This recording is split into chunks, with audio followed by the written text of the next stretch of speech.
Bonjour à tous, quelle joie de vous retrouver dans votre programme de 15 minutes de grâce et de vérité avec le pasteur Roland Laos. Encore une fois, nous allons vous bénir avec un chant qui certainement vous racontera les bontés de l'Éternel.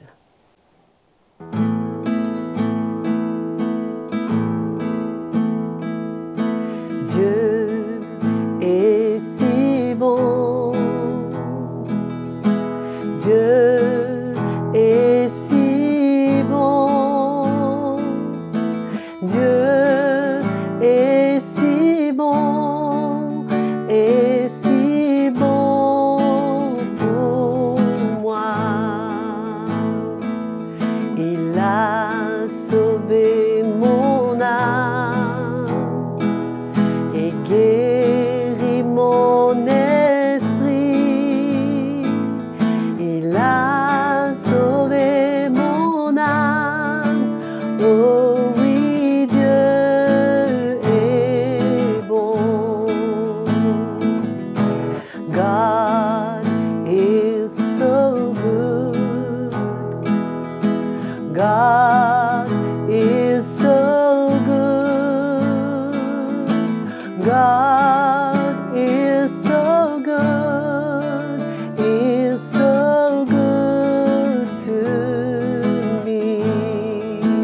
Is so good to me. Merveilleux chant. Allons accueillir maintenant notre frère Roland Laos.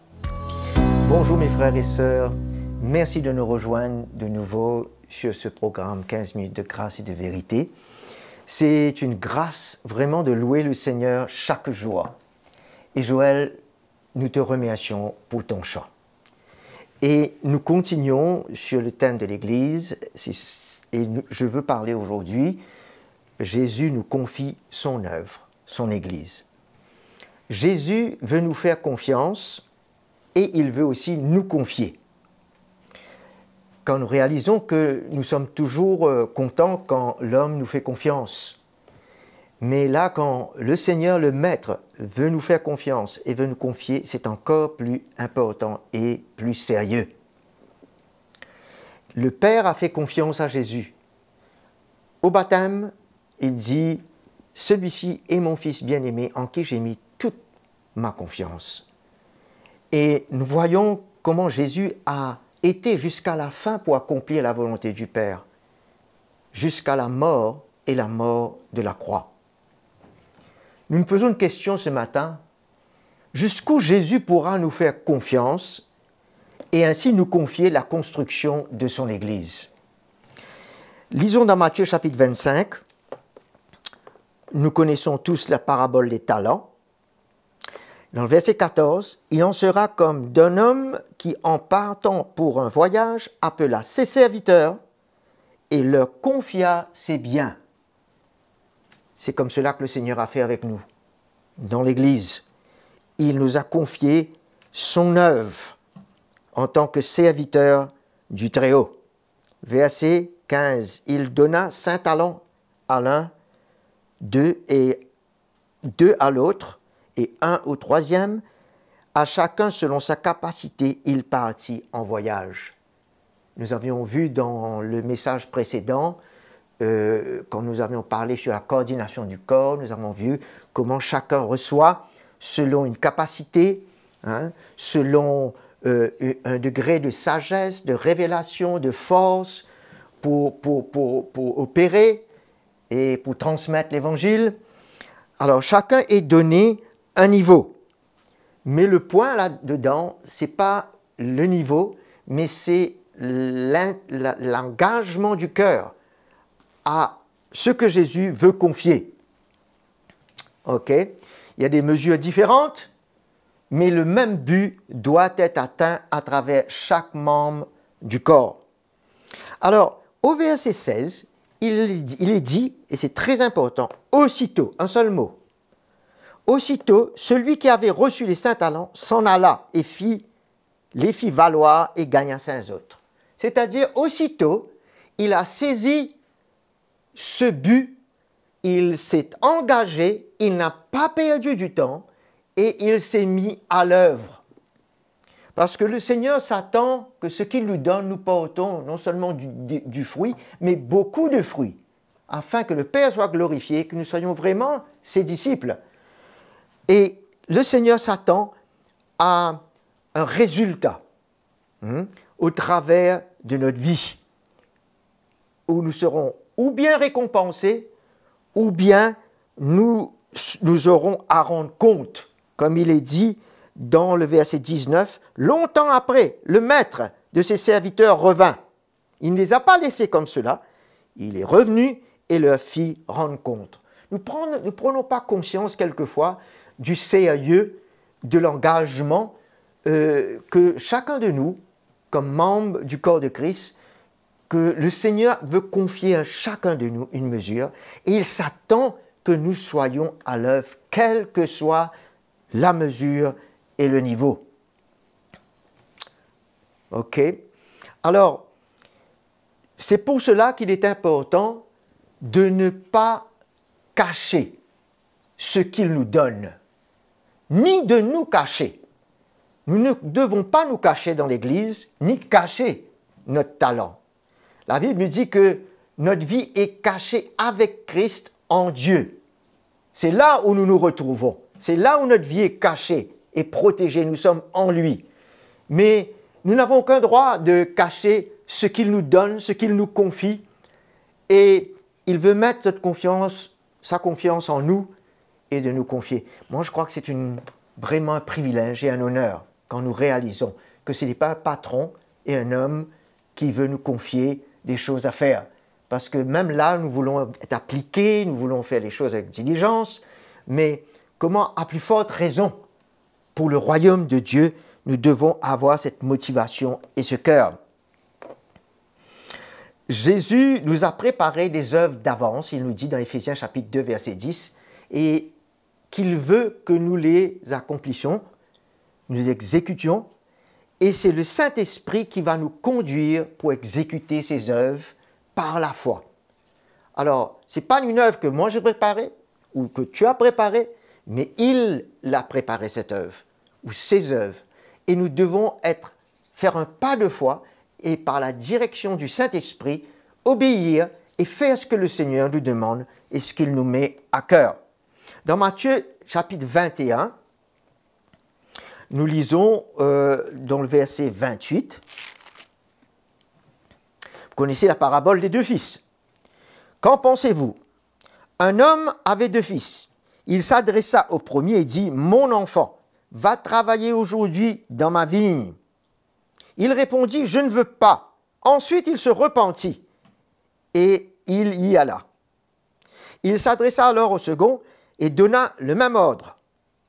Celui-ci répondit, « Je veux bien, Seigneur, » mais il n'y alla pas.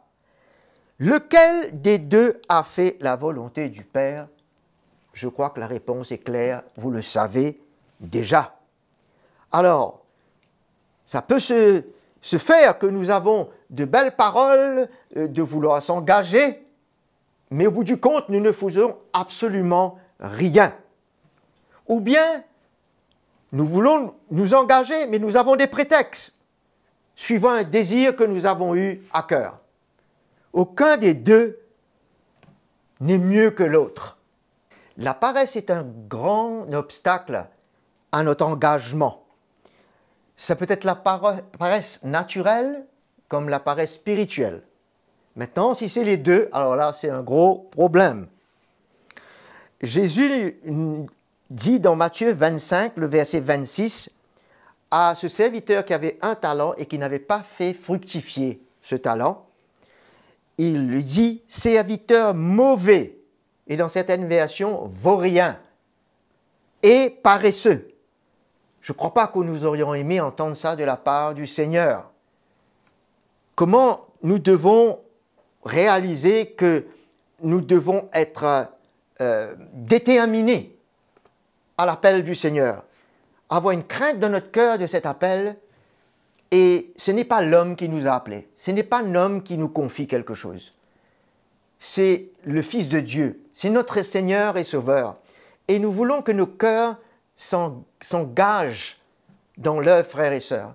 Dans n'importe quoi que le Seigneur veut nous mettre à cœur, il veut se servir de chacun de nous. Nous avons vu dans la session précédente, comment tous les membres sont essentiels et ont de la valeur et ont une place. Et le Seigneur veut se servir de toi, mon frère et ma sœur. Engage-toi. Et comme il nous est dit dans Romains 12, verset 11, « Ayez du zèle », Paul nous dit, « et non de la paresse. Servez le Seigneur. » Il faut surmonter cet obstacle. Et être déterminé. Et l'élément de la foi est important pour pouvoir nous motiver et nous pousser à faire la volonté de Dieu. Alors, dans Psaume 69, verset 10, le psalmiste nous dit, « Le zèle de ta maison, c'est-à-dire l'Église, me dévore. » C'est-à-dire que ne me laisse pas en place. Je suis dévoré. Quand quelqu'un est dévoré par quelque chose, il est actif, il est à l'œuvre. Et nous voyons que c'est pour l'Église. Mais aussi, il y a dans Éphésiens 6, chapitre 15, qui nous dit le zèle que donne l'évangile de paix, c'est-à-dire pour les âmes, de porter l'évangile à ceux qui ne connaissent pas Jésus. Que ce soit le zèle pour la maison de Dieu, que ce soit le zèle pour l'évangile afin de parler de Jésus aux autres, les deux doivent brûler dans notre cœur à tout moment. Soyons à l'écoute du Seigneur, mes frères et sœurs, parce que Jésus veut que nous soyons co-ouvriers avec lui. Alors, j'ai un dernier verset qui va parler de veiller sur l'œuvre que Dieu veut faire en nous et en même temps le servir. Luc chapitre 12.